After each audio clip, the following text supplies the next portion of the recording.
War, what is it good for? Like most simple questions, this one has depth.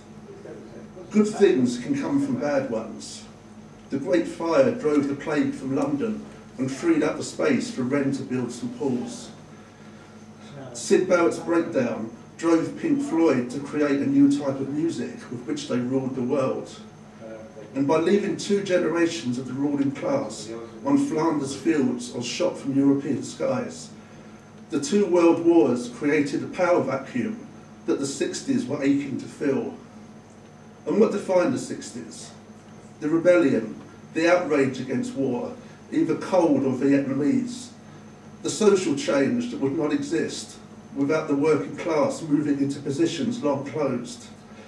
The music, the art, the clothes that were inspired by the new opportunities for all. Good things can come from bad ones. Most jobs are a noun containing a verb. A fisherman fishes, a farmer farms, a teacher teaches. What verb is contained by soldier? The verb to die. Is that his job? If you define it by what he does, this is too often true. But soldier is also a verb, and soldier on he does with cut-price equipment for a cause he doesn't believe, blamed for decisions above his pay grade and vulnerable in a far-off land, while underground in Whitehall, a civil servant plans his life and calculates the acceptable probabilities of his death.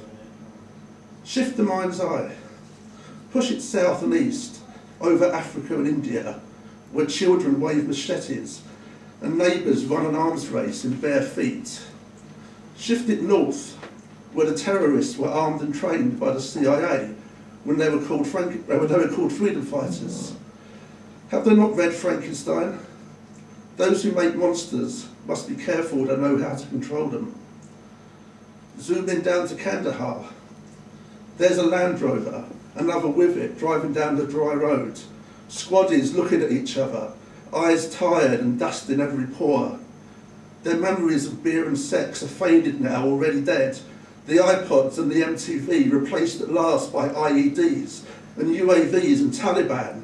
The poppy fields of Flanders fame transplanted to Afghanistan by deep-set men in shallow graves.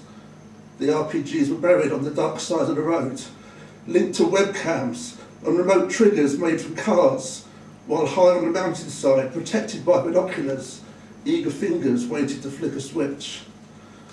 The convoy turned the corner and the side panel crumpled and imploded, orange death leaping 5 yards in the air, but the petrol tank remained.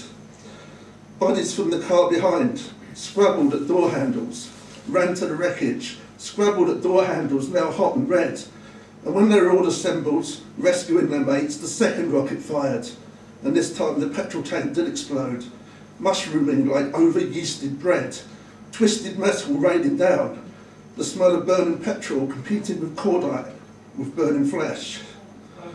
A small group of bearded men said prayers and went to recover the video. It would look good on the net.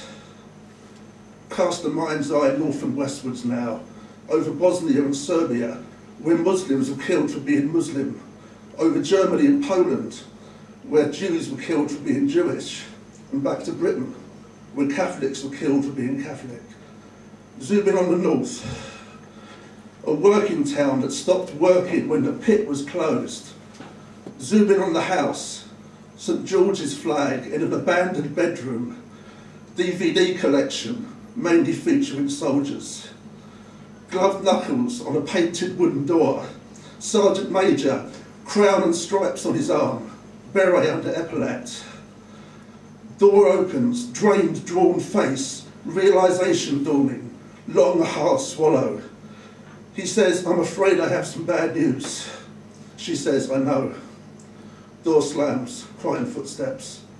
He walks to the staff car and drives to his next victim. 1 down, 6 to go. Thank you.